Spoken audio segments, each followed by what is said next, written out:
that's what time it is. Except it's in the AM. So I guess it's more like 1 o'clock in the morning. And I'm deciding to do this little documentary about my digital watch. Me and my life. A little expose of what it's like sort of to be in my shoes. I kind of wanted to do this before because I'd like to have an outside look of what's going on in my life, and sometimes I spend a lot of time thinking about how I am and my well-being. I don't know if there was a time, I guess you could say ever since I was little I had a case of being leaning towards depressed and having anxieties. I think that was one of those biological things. Also, as they say, it's the environment you're raised in. I was very lucky to be raised in a very good environment for the most part. We had to live in the suburbs, and my parents worked very hard, so we had a nice place to live, food on the table, and able to go on vacations and things like that. It just so happened that my parents got married very young, just like most of the people did back then. My mom had my sister. My mom got married when she was about 18 and had my sister not too far after that.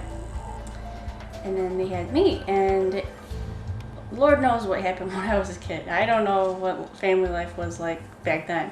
But all I know is there was always like this bit of tension going on. I definitely have depression. At one time I had clinical depression, which means that it's a depression that won't go away. And I also had dysthymia, which means that it's pretty much severe, well, that's severe depression that doesn't lift. And back at that time, there was no talking me out of that. Life was just gonna end. I can't handle it, I can't do it, it stinks, there's nothing I want out of this life. There was no way to make me laugh. All I did was cry or just did nothing. You could go. And it just, like I say, I had that, I'm sure, looking at the photos and what people tell me is I had that, what I could see in other people, like in the hospital, is that dead eye look. It's like your spirit is either trying to detach itself from your body. I'm not talking like an out-of-body experience. I mean, it's like your spirit wants out of your body because it's like the vehicle it's going in is just, it doesn't like where it's at and it wants out. So this is the end of my story. There's a lot to mental health that you have to learn along the way. It's not something that you learn in school or something that you can be prepared for ahead of time. It's something that just happens.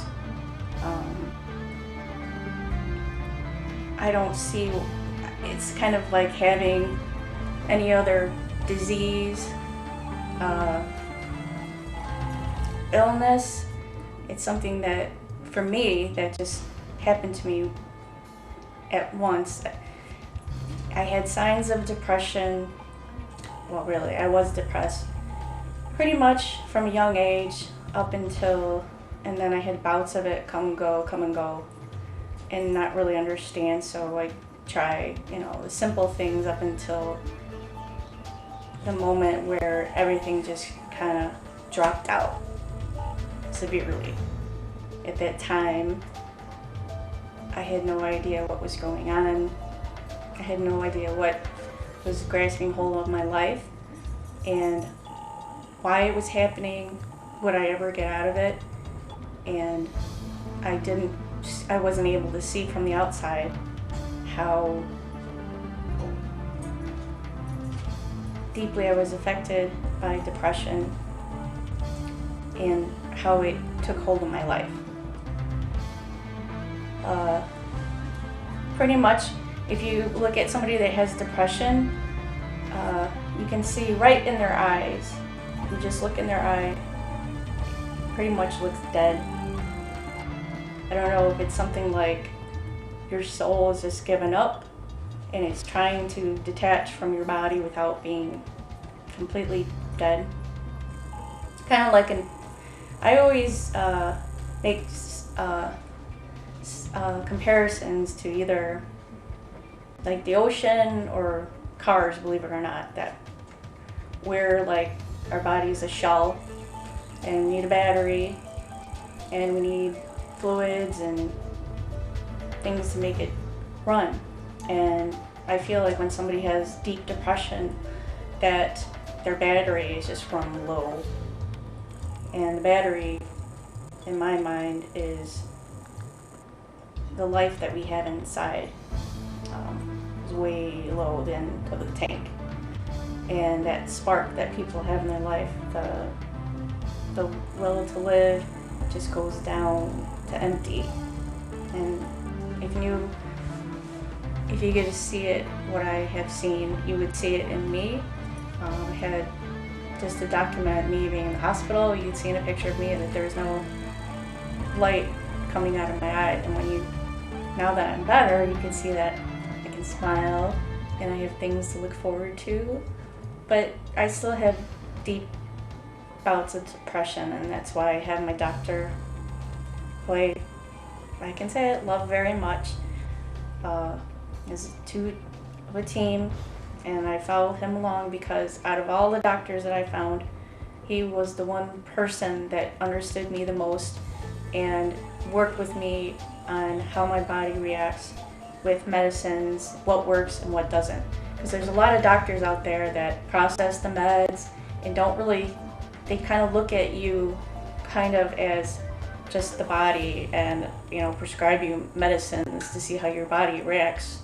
Whereas some very few doctors get to know you as a person and see as well, this has been working, we know, we've documented what's happened in the past, but there's something about you that I feel like we could try this and maybe that would be safer.